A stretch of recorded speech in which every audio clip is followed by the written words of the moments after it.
नमस्कार और बहुत बहुत स्वागत है आपका। आप देख रहे हैं कंज्यूमर अड्डा और आपके साथ मैं हूं विपिन भट्ट। बड़ी पढ़ाई और स्ट्रेस हाई। जी हाँ, पढ़ाई से स्ट्रेस है, रिजल्ट लाने से स्ट्रेस है, परफॉर्मेंस का स्ट्रेस है, स्ट्रेस ही स्ट्रेस है। लेकिन यहाँ बड़ी पढ़ाई इसलिए क्योंकि एक लोगो आप देख रहे हैं यहाँ पर, वो है आईआईटी बॉम्बे का। तो बड़ा इंटरेस्टिंग एक सर्वे आईआईटी बॉम्बे में हुआ है और इससे ये निकल कर आता है कि छात्र जीवन में जब आप आगे बढ़ते हैं, किसी बड़े इंस्टीट्यूट में जाते हैं, किसी हायर लेवल की प्रोफेशनल कोर्स को करते हैं, तो मानसिक तनाव आप पर किस तरह से हावी होता है, आपको कितना इम्पैक्ट करता है, तब आप किससे बात करते हैं, किससे मिलते हैं और कैसे उस विशेष सर्कल से बाहर निकलते हैं, सारी कहानी एक तरीके से सामने आ रही है। तो पहले एक इंटरनल सर्वे है ये आईआईटी बॉम्बे का और वो उन्होंने अपनी मैगजीन में बाकायदा प्रकाशित भी किया है। उसको देखते हैं और समझते हैं, शायद ये हमें देश के तमाम ऐसे बड़े इंस्टीट्यूट या हायर एजुकेशन इंस्टीट्यूट की तस्वीर भी बता सकता है जो शायद अब तक इतनी बातचीत में नहीं आती है। तो आईआईटी बॉम्बे का ये सर्वे है, जो सोर्स हमने कहा कि आईआईटी बॉम्बे की जो मैगजीन है इनसाइट, उसमें ये सब कुछ है। तो देखिए, मेंटल हेल्थ सपोर्ट चाहिए, ऐसा 61% छात्रों का कहना है जो इस सर्वे में शामिल हुए। 61% कह रहे हैं कि हाँ, उन्हें मेंटल हेल्थ के लिए सपोर्ट चाहिए। इसका एक मतलब ये है कि वो रिकॉग्नाइज कर रहे हैं कि मेंटल प्रॉब्लम या मेंटल स्ट्रेस की प्रॉब्लम उनको है और अब उन्हें उसका सपोर्ट भी चाहिए, उसका निदान चाहिए। ये भी है कि आईआईटी बॉम्बे का अपना एक यूनिट है जो इस तरह के छात्रों की मदद भी करता है। ऐसे यूनिट से मदद लेने के लिए जो लोग पहुँचे वो 43% थे उनमें से जिन्होंने इस सर्वे में बातचीत की। मतलब जागरूकता है, बातचीत भी है, फिर उसके समाधान की तरफ आगे बढ़ने की बात भी है। समस्या ज़्यादा गंभीर नहीं, 51%। ये डेटा थोड़ा सा आपको रिलीफ देता है क्योंकि देखिए, कई बार छोटी मोटी बातें भी आपको स्ट्रेस पैदा कर देती हैं और अगर वो स्ट्रेस एक बातचीत से रिलीज़ हो जाए, किसी एक सीधे सरल तरीके से रिलीज़ हो जाए, समस्या गंभीर होगी भी नहीं। 51% ऐसे हैं जहां तकलीफ़ में थे लेकिन जब डायग्नोस हुआ तो पता चला कि नहीं, इतनी बड़ी प्रॉब्लम नहीं है जनाब आपके लिए। बताने में संकोच करने वाले भी काफ़ी हैं। 27% ऐसे हैं जिन्हें लगा कि मैं कैसे बताऊं, दे फील अशेम्ड कि भाई कैसे कहूं कि मुझे कोई मेंटल इशू है, कोई मेंटल प्रॉब्लम है, मैं तनाव में हूँ। अभी भी वो स्टिग्मा है। जबकि हम बात कर रहे हैं वो बच्चे जो आईआईटी बॉम्बे में पढ़ रहे हैं। गोपनीयता को लेकर भी चिंतित है। हाँ, मैं ये बता दूंगा तो पता लग जाएगा सबको। अगेन उसी से मिली जुली सी एक बात है। 35% ऐसे छात्र हैं जो कह रहे हैं कि मदद लेने से उन्हें फ़ायदा हुआ है, लेकिन इतना ही प्रतिशत ऐसे छात्रों का भी है जो कह रहे हैं कि उन्हें कोई ख़ास फ़र्क नहीं पड़ा है। तो खैर, ये एक अब तनाव के या अवसाद के कारण क्या थे प्रमुख? व्यक्तिगत रिश्ते, रिलेशनशिप, ये एक बहुत तेज़ी से बढ़ता हुआ ट्रेंड है जिसमें अलग अलग लोगों के लिए इसके अलग अलग मायने हो सकते हैं। 65% लोगों को रिलेशनशिप ने परेशान किया है। पढ़ाई से जुड़े मसले, ये भी परसेंटेज बढ़ा है। 54%, यानी आधे से ज़्यादा छात्र ऐसे हैं जिनको लग रहा है कि उनका जो वो पढ़ाई है वही उनके तनाव का, स्ट्रेस का कारण बन रही है। और अकेलापन, भेदभाव, 30%, ये भी बड़ा फिगर है कि बहुत सारे लोगों को लगता है लोनलीनेस है, उनके साथ ढंग से व्यवहार नहीं हो रहा। 30% से ज़्यादा छात्रों ने ये बात कही है। नए माहौल में आना, ये एक बहुत बड़ी शिफ्ट है। इनफैक्ट अगर आपको याद हो तो काफ़ी वक्त तो नहीं बीता जब हमने कार्यक्रम किया था जहाँ पर ख़ास तौर पे जो फीमेल स्टूडेंट्स हैं उनके लिए बहुत बड़ी समस्या है कि जब उनका माहौल चेंज होता है, स्कूल से कॉलेज होता है, शहर बदलता है, जगह बदलती है, तौर तरीके बदल जाते हैं, बहुत बड़ा एक मेंटल चेंज आता है और उसे कोप अप नहीं कर पाते बहुत सारे स्टूडेंट्स। खैर, अगर हम आईआईटी बॉम्बे की बात करें तो नए माहौल में आने से 20% छात्रों को इम्पैक्ट होता है। पुराने हेल्थ प्रॉब्लम्स भी हैं, आपको किसी भी तरह की कोई पुरानी हेल्थ इशू है तो वो भी कई बार तनाव का कारण बन जाती है क्योंकि अब आप घर से बाहर हॉस्टल में रह रहे हैं, बड़ी पढ़ाई कर रहे हैं, उसका अपना एक प्रेशर है। तो पुराने जो आपके हेल्थ इश्यूज़ हैं कई बार वो भी उभर आते हैं, आप उनसे कोप अप नहीं कर पाते हैं और फिर वो तनाव का कारण बन जाते हैं। तो बड़ा डिटेल सर्वे है ये और आज इस सर्वे ने हमें मौका दिया है कि हम बातचीत करें इस बारे में कि कैसे हायर स्टडीज़ बच्चों में इन दिनों स्ट्रेस पैदा कर रही है। एक तो पहले इस तरह के संस्थानों में जाने की चुनौती, वो तब एक अलग स्ट्रेस से गुजरते हैं और जब पहुंच गए उसके बावजूद भी इससे छुटकारा नहीं है। तो चलिए कार्यक्रम की शुरुआत करते हैं। हमारे साथ हैं मैक्स हॉस्पिटल की senior psychologist doctor Deepali Batra और जानी मानी साइकोलॉजिस्ट डॉक्टर जयंती दत्ता। आप दोनों का ही बहुत बहुत स्वागत है। तो डॉक्टर बत्रा, आईआईटी बॉम्बे से ये सर्वे आ रहा है। मैंने जैसा कहा कि जो बच्चे इस लेवल पर पहुंच रहे हैं, हम मानते हैं कि one of the best brains in the country है, आईआईटी में पहुंचने की जो जद्दोजहद है वो मानसिक रूप से कितनी त्रासपूर्ण है, उसकी भी कई कहानियां हमने देखी हैं। और उसके अंदर जाने के बाद भी वो तनाव, वो अवसाद, वो प्रॉब्लम्स आपका पीछा नहीं। थैंक्स टू आईआईटी बॉम्बे जिन्होंने ये सर्वे किया और ये बात निकालकर वो सामने लेकर आए। जो फिगर्स आपको दिखे, क्या ये आपको लगा कि थोड़ा चौंका रहे हैं, अरे यहाँ पर भी इतनी दिक्कत, या आप तो चूंकि एक साइकोलॉजिस्ट हैं, आपको लगता था कि हाँ ये तो रहा ही होगा, लेकिन अब छप गया तो अब सबके सामने आया है?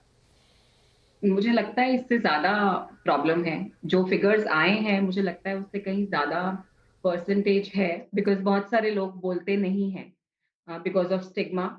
और डेफिनेटली एक ऐसे सेटअप में पहुंचना, एक ऐसे इंस्टीट्यूट में पहुंचना जहाँ पे मोस्टली सारे टॉपर्स पहुंचे हैं, सारे परफॉर्मेंस करने वाले स्टूडेंट्स पहुंचे हैं, सो अमंग देम ऑल्सो बहुत ज्यादा कंपटीशन हो जाता है। तो इसमें ऑब्वियसली कोई दो राय नहीं है कि उनके ऊपर academic pressure, performance anxiety and constantly कुछ करके दिखाना है, अचीवमेंट को लेकर फोकस नॉर्मल से थोड़ा ज्यादा होता है। और इस वजह से लेजर एक्टिविटीज बहुत ज्यादा मिस हो जाती हैं, या खुद का सेल्फ केयर बहुत ज्यादा मिस हो जाता है, because constant focus is on the performance. And because as human beings we all need connection, we all need people, we all need that emotional affection from other people. तो वहां पे उस तरह का एक माहौल बन नहीं पाता है। सो ऑब्वियसली इंटरपर्सनल इश्यूज बहुत कॉमन है, लोनलीनेस बहुत कॉमन है। और क्योंकि आप अकेडमिकली बहुत अच्छे रहे हैं शुरू से, और आपकी family is looking up to you, your friends, your teachers, your lecturers look up to you, तो आपके ऊपर एक वो डायरेक्ट इनडायरेक्ट प्रेशर आप खुद भी ले लेते हैं कि नहीं मुझे करना है।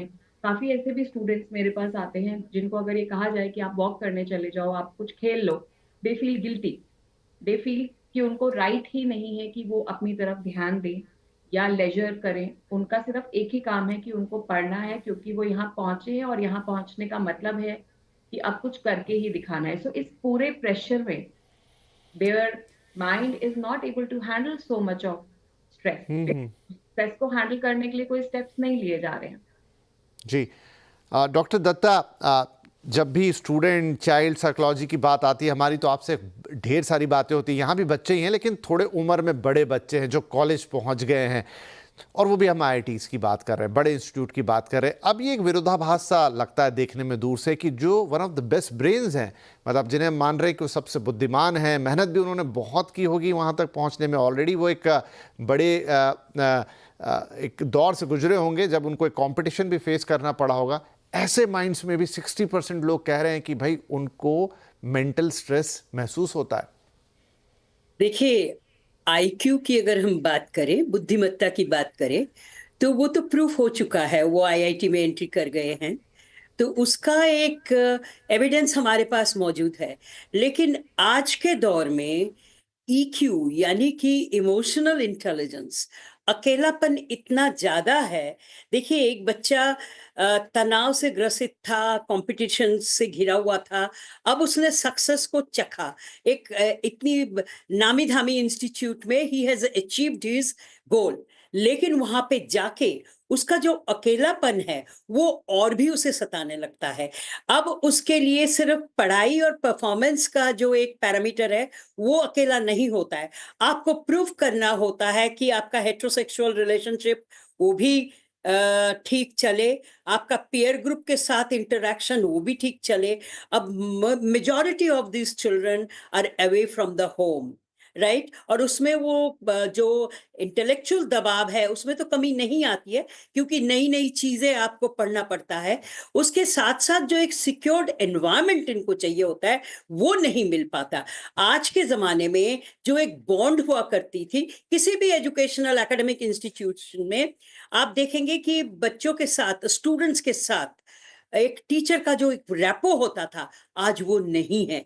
अगर मैं बात करूं तो मेरे कुछ स्टूडेंट्स ऐसे हैं जिनको मैंने मे बी 30 इयर्स 34 इयर्स पीछे पढ़ाया, वो कहीं और बसे हुए हैं, इंडिया में नहीं है, लेकिन स्टिल दे मेंटेन कॉन्टैक्ट्स। दे से कि मैम, हम अभी भी आपसे बात करने से, चाहे 2 मिनट करे चाहे 5 मिनट करे, we feel relieve because there is a trust.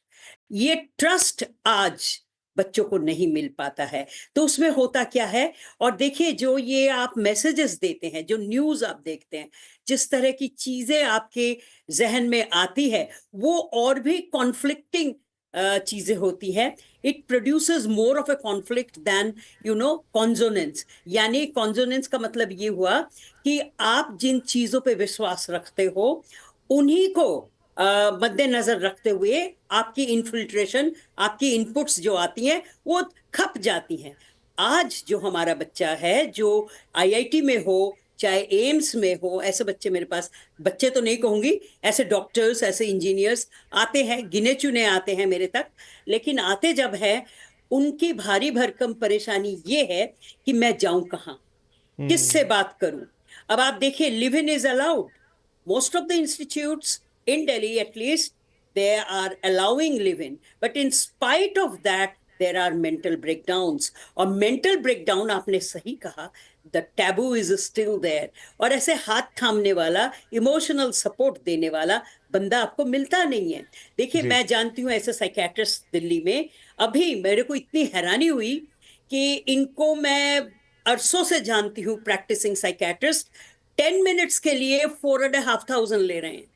ये बहुत नाजायज चीज है। मैं ऐसे इंस्टीट्यूट्स जानती हूँ जहां बच्चों को बोला गया you will have a graduation ceremony, and graduation ceremony के लिए 11th आवर में मना कर दिया प्राइमरी सेक्शन के बच्चों को। अब आप देखिए स्ट्रेस का एक्यूमुलेशन, कहाँ कहाँ से किस तरह से स्ट्रेस आते हैं।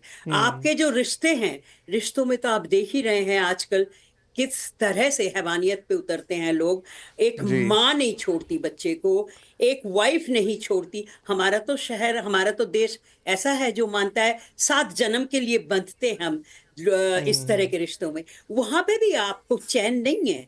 एक बच्चे के लिए एक माँ बहुत बड़ी सिक्योर्ड पोर्टल होती है, लेकिन वही माँ अगर बच्चे को बेच देती है उसके साथ, तो द निचोड़ इस बात का ये है कि इमोशनली सताया हुआ है आज का हर इंसान, चाहे किसी भी दौर पे हो, किसी भी प्लेटफॉर्म पे हो। और खास करके अगर आप कॉम्पिटिटिव ऑर्गेनाइजेशंस में हैं, देखिए आप आईआईटी क्लियर तो कर जाएंगे, उसके बाद आपकी सिक्योरिटी नहीं है, आपको जॉब की सिक्योरिटी नहीं है, आपको मेंटल हेल्थ की कोई भी सुकून वाली चीज नहीं मिल पाती है। आप कोई भी रिश्ते से जुड़ो, देखिए माँ बाप को छोड़ के आप आ गए, भाई बहन को जी। छोड़ के आ गए, यहाँ पे आपका एक नया रिश्ता बनता है, चाहे दोस्तों के साथ, बेशक एक ही जेंडर के हो, लेकिन वो भी निभा नहीं पाते हैं। तो ट्रस्ट इज मिसिंग।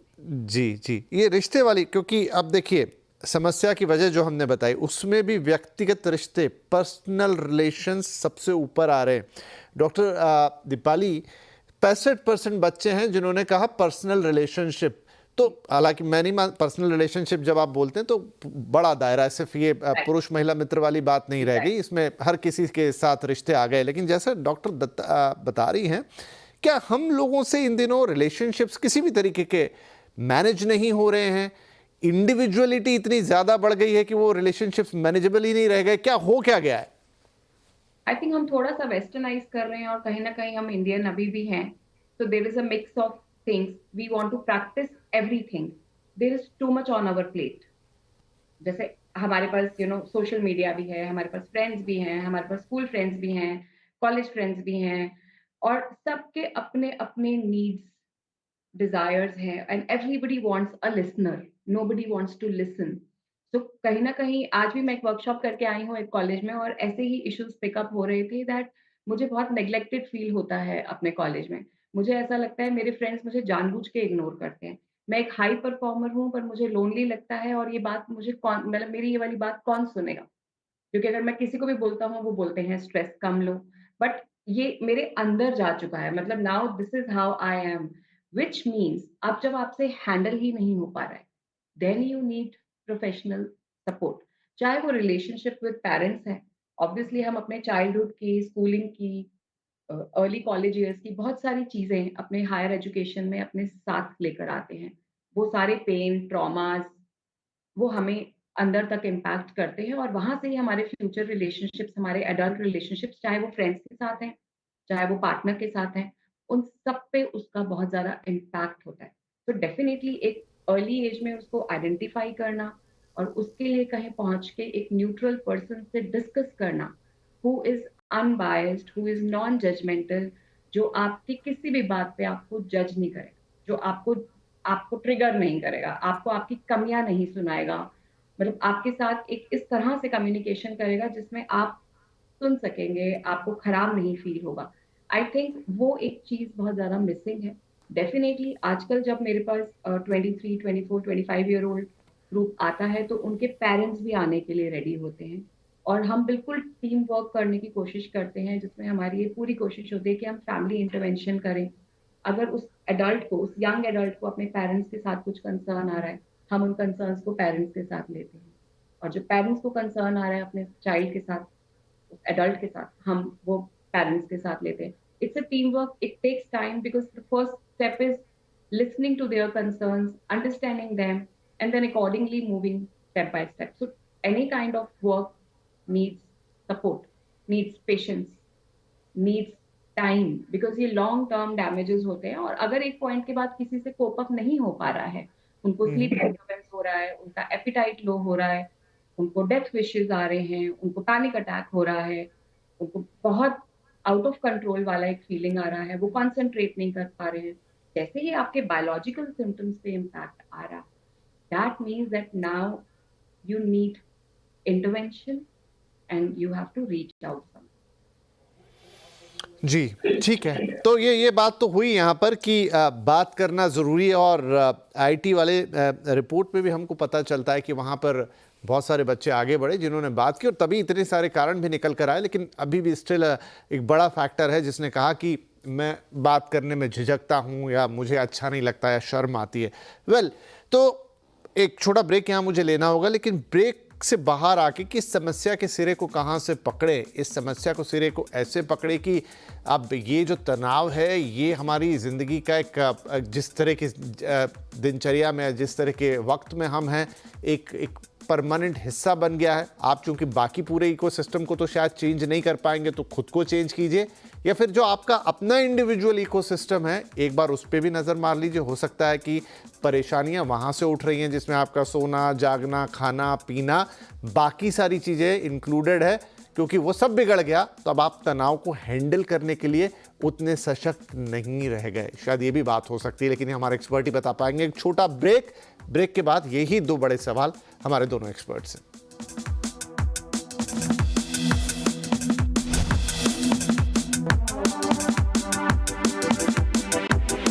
बड़ी बड़ा स्ट्रेस है। आईआईटी बॉम्बे की एक रिपोर्ट की बात हो रही है यहाँ पर, जिसके जरिए हम अपनी मेंटल हेल्थ के जो इश्यूज हैं उनकी बात कर रहे हैं। कि जो रिपोर्ट कहती है कि 61% बच्चों ने ये माना वहाँ पर सर्वे के दौरान कि उनको मेंटल हेल्थ के इश्यूज हैं, स्ट्रेस, एंग्जाइटी, डिप्रेशन, ये तमाम चीज़ें। और फिर आगे की कहानी है जो हमने आपको बताई ब्रेक से पहले। अब हम अपनी बातचीत को आगे बढ़ाते। डॉक्टर दत्ता, जब ये बात आती है कि कैसे डील करना है ये पूरे मसले को, डिप्रेशन, एंग्जाइटी, स्ट्रेस, तमाम चीज़ें को, क्या मतलब हमने कुछ अपने लाइफ को ऐसा कर लिया है कि हमारी कैपेबिलिटीज़ घट गई हैं डिप्रेशन को या इस तनाव को, अवसाद को हैंडल करने की? ये रहता तो पहले भी था, लेकिन हमारे ही जो तौर तरीकों ने वो शक्ति को कम कर दिया है, या फिर ये बढ़ गया है, हमारी शक्ति वहीं थी लेकिन अब ये इतना बड़ा हो गया है उन्हीं तौर तरीकों के कारण कि अब वो शक्ति पर्याप्त नहीं है? दोनों में से कौन सी सिचुएशन सही है या दोनों ही सही है? दूसरी वाली सही है जो आपने लास्ट में कहा, क्योंकि देखिए अब ये जो कॉन्फ्लिक्ट है वो self actualization, self esteem and sense of security में। पॉजिटिव चीज हमारे में ये आई है क्योंकि आप लोग मीडिया में इतनी डिस्कशन होती है, इतनी अवेयरनेस बढ़ गई है कि quite a high percentage are realising कि हाँ मुझे प्रॉब्लम है, लेकिन ये प्रॉब्लम को हम सॉल्व कैसे करें वो इनको पता नहीं है। उसके लिए इनको प्रोफेशनल हेल्प चाहिए। अब ये सेल्फ एस्टीम जो है वो आपकी तार तार हो जाती है, सेल्फ एक्चुअलाइजेशन है वो तोड़ मोड़ के आपके सामने दोबारा से लाया जाता है, लेकिन सेंस ऑफ सिक्योरिटी कहीं पे नहीं है, सेंस ऑफ ट्रस्ट। देखिए ये एक बहुत अहम हिस्सा है किसी रिश्ते में ही। अगर आप emotionally you feel yes you are totally safe, आपका रिश्ता जो है वो ट्रस्टवर्दी है, तो आप कुछ भी कर गुजरते हो। हमारे इंडिविजुअल लेवल पे हर एक की अपनी अपनी फ्रस्ट्रेशन टॉलरेंस कैपेसिटी होती है। अगर उसी को आपने कंज्यूम कर दिया तो आगे चल के परेशानी तो आपको होगी, क्योंकि चैलेंजेस आज के जमाने में इतने ज्यादा बच्चों को फेस करना पड़ता है। जब तक वो टीनेज में पहुंचता है, ऑलरेडी उसकी जो स्ट्रेस टॉलरेंस कैपेसिटी है वो चैलेंज्ड होती है। उसके बाद जब वो युवा अवस्था में पहुंचता है, वहां पे भी देखिए जो रिलेशनशिप्स उसकी पनपनी चाहिए वो पनपती नहीं है। मल्टी प्रोंग रिलेशनशिप हो जाते हैं। आपको ये डर लगा रहता है कि माय फ्रेंड, माय बॉयफ्रेंड हुम आई ट्रस्ट सो मच, कहीं वो डबल टाइम तो नहीं कर रहा है मेरे को। माय गर्लफ्रेंड हुम आई ट्रस्ट सो मच, वो मेरे को डबल टाइम तो नहीं कर रही है। आज का जमाना इसी वजह से ज्यादा सताया हुआ फील करवाता है लोगों को, specially in this kind of heterosexual relationship. देखिए ये एक अहम हिस्सा है युवा अवस्था की। अगर आप इमोशनली सैंग्विन है, इमोशनली स्टेबल है अपने रिश्तों में, आप कुछ भी कर गुजरेंगे। लेकिन अगर आप कामकाजी जिंदगी से भी जुड़े हुए हो और आपकी पर्सनल जिंदगी में भी आपका दबाव बना हुआ है कि कैसे करे क्या नहीं करे। आजकल बहुत से मेरे पास ऐसे एलिजिबल बैचलर्स आते हैं जो कहते हैं नहीं ma'am we don't want to get married. Why not? We don't know what will happen, because marital जिंदगी के लिए हमें बहुत कुछ इन्वेस्ट करना पड़ेगा। now this is very unfortunate when you go for an intimate liaison और आपको लगता है इसमें मुझे इन्वेस्टमेंट बहुत करनी पड़ेगी, तो आपके जो पैरामीटर्स है वो चैलेंज्ड है। मेरे ख्याल से ये एक बहुत बड़ी काइंड ऑफ विपदा है हमारे युवा वर्ग के सामने, जहां पे उनको पता नहीं चलता कि हाई पैकेट अगर मैं अर्न कर लेता हूं, मेरी सैलरी बहुत हाई अमाउंट की है, am I secure? I am not. अब आप देखिए जो हादसे हमारे सामने आते हैं वहां पे भी यही खामियां हैं कि ट्रस्ट नहीं है। अगर हम ये ट्रस्ट वापस ले आए जिंदगी में तो मेरे ख्याल से you will be able to better equip to deal with all your emotions. लेकिन इसी को अगर हम चैलेंज बना लें, और जैसे मैंने कहा self actualization, self esteem, trust, ये तीनों जी। पैरामीटर्स अगर आप संभाल लेते हैं, कोई आपको may be the through therapy, it's not just counseling, they need therapy. I don't do counseling, I go for psychotherapy. Psychotherapy में क्या होता है, आप इंसान की विल पावर को जो है वो स्ट्रेंथन कर देते हो। आप सिर्फ और सिर्फ उसकी सेकेंडरी एटमॉस्फेयर जो है, सेकेंडरी परिवार के जो लोग हैं उनके ऊपर डिपेंड नहीं रहते। आप जी। इंसान की जो अपनी शक्ति है, अपनी सोच है, उसको स्ट्रेंथन करते हैं। हमारे पास बहुत सारे ऐसे एडवांस टेक्निक्स है जिसके तहत हम थेरेपी के तहत हम उनको सिखाते हैं कि आप ये चीजें मद्देनजर रखोगे, इन चीजों को अनदेखा करोगे। एंड डिफेंसिव स्ट्रैटेजी जो है आपकी, अगर हमने वो संभाल दिया तो मेरा पेशेंट तो my client is totally equipped to deal with anything he faces. ठीक है, तो एक तो ये तरीका हो गया कि तनाव के कारण आपने देखे और उन चीज़ों को ठीक किया और फिर आप उससे बाहर निकल आए, वो रिलेशनशिप मेजॉरिटी में जैसे अभी मैडम ने बताया, और या जो भी कारण है बाकी। दूसरा तरीका मैं दीपाली जी आपसे पूछना चाहता हूं, जैसे इन दिनों हम फिजिकल फिटनेस की अवेयरनेस भी काफ़ी ज़्यादा है, इतना चलिए उतने कदम चलिए, इतनी एक्सरसाइज कीजिए, ऐसा खाना खाइए, वो काफ़ी ज़्यादा है ताकि आप फिट रहे। तो फिर मेंटली फिट रहने के लिए भी तरीके होंगे ताकि आप समस्या कभी आ भी जाती है तो आप उससे डील कैसे करें, आप इतना स्ट्रांग बना ले खुद को, तो उसकी क्या एक्सरसाइज कुछ हो सकती है? देखिए हमको एक चीज समझनी होगी that mental health is biopsychosocial model. हम बायोलॉजी को नहीं छोड़ सकते। जैसे हमारा जेनेटिक्स, बायोकेमिकल इम्बैलेंस और hormones, we can not neglect that area. कभी कभी ऐसा भी होता है कि कुछ लोग ऑलरेडी मेंटल हेल्थ इश्यूज से गुजर रहे होते हैं या उनकी फैमिली हिस्ट्री होती है किसी साइकेट्रिक डिसऑर्डर की, और फिर वो जेनेटिकली या बायोलॉजिकली क्लाइंट में आ जाता है। That needs to be identified and that needs to be treated. कुछ कुछ केसेस में साइकेट्रिक मेडिसिन प्लस साइकोथेरेपी दोनों के कॉम्बिनेशन से बहुत हेल्प मिलती है। जब हम साइकोलॉजिकल और सोशल मॉडल्स की बात करते हैं, definitely social is my social environment, उसमें हम एक लिमिटेड तरह से काम कर सकते हैं बिकॉज हर कोई हमारे पास नहीं आएगा उस पर्टिकुलर क्लाइंट को सपोर्ट करने के लिए। We can work a lot in the psychological aspect, जैसे हम पर्सनालिटी ट्रेट्स पे काम कर सकते हैं through cognitive behaviour therapy, through supportive psychotherapy. बहुत सारे तरह के साइकोथेरेपी टेक्निक्स होते हैं जिनके थ्रू क्लाइंट्स को हेल्प करी जाती है। अब जैसे किसी को क्लिनिकल डिप्रेशन है, हमको ये चेक करना पड़ेगा कि नहीं उनको मैम, मैं बात कर रहा हूं कि मेडिकेशन। क्या मैं ऐसा, ये तो वो चीजें हो गई कि प्रॉब्लम हो गई और आपने उसका इलाज बताया, लेकिन क्या कोई ऐसा जिससे मैं मानसिक रूप से ऑलरेडी स्वस्थ रहूं, जिस दिन ऐसा मौका आए उस दिन उसे हैंडल कर लूं आसानी के साथ? देखिए, उसके लिए ऑब्वियसली अपने बेसिक शेड्यूल का ध्यान रखना, अपने न्यूट्रिशन का ध्यान रखना, अपने रेगुलर चेकअप्स कराना इम्पोर्टेंट है, ब्रीदिंग एक्सरसाइजेस इम्पोर्टेंट है, कोई ना कोई physical activity, sport, hobby, all these things have to be regularly inculcated in the routine. जैसे slowing down of the nervous system is important. आप देखेंगे हम लोगों की लाइफ बहुत फास्ट पेस्ड हो गई है। स्लो मॉर्निंग्स आर एनकरेज्ड कि आप अपने डे को स्लोली स्टार्ट करिए, आप स्लोली चीजें करिए, आप बहुत रश मत करिए, बिकॉज उससे आपके इंटरनल बॉडी में चेंजेस आते हैं, एक पैनिक क्रिएट होता है। So the more you slow down, more it helps you. So definitely there are multiple techniques that can be used जिसमें एक पर्सन खुद अपने मेंटल हेल्थ इश्यूज को आने से पहले उनको प्रिवेंट करने की कोशिश कर सकता है।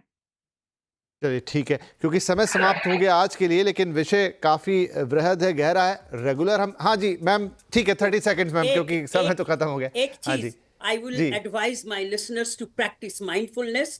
योगिक एक्सरसाइजेस ब्रीदिंग की होती है, उसमें अगर आप ध्यान दें तो वो आपकी लिम्बिक सिस्टम, आपका फोर ब्रेन तक आपको इफेक्ट करता है। उसके साथ साथ थोड़ी spiritual exercises, you know, okay those things will definitely help you. जी। तो जयंती मैम, एक काम करते हैं कि एक दिन, क्योंकि ये तो बड़ा ऑनगोइंग टॉपिक है, लगातार इस पर बात होती रहती है, कुछ ना कुछ ऐसी रिपोर्ट या कोई ऐसी चीज आती ही रहती है, तो किसी दिन इसी पे बात करते हैं कि how to make yourself mentally fit, मतलब एब्सोल्युटली है ना, ये सारी चीजें, चाहे थोड़ी सी स्पिरिचुअलिटी हो, चाहे कुछ ब्रीदिंग एक्सरसाइज हो, कोई और तरीके हो, प्रकृति से जुड़ना, व्हाटएवर, कि आप अब अगर इतनी अवेयरनेस की हम बात कर ही रहे हैं तो फिर वो अवेयरनेस थोड़ी पहले आए, जहां पर आप तैयारी ही करके रखें, फिर उसके आगे कोई समस्या है तो इलाज की बात। बहुत बहुत धन्यवाद आप दोनों ही का, बहुत अच्छी बातें यहाँ पर हुई, और आई होप कि ये हमारे दर्शकों के लिए एक वो अवेयरनेस तो है ही, लेकिन फिर भी एक थोड़ा सा ओपनिंग ऑफ द माइंड होता है कि हाँ चलिए हम भी ऐसा सोचते हैं या ऐसा कुछ करते हैं, ऐसी चीज़ को समझते हैं। Thank you very much both of you. नमस्कार।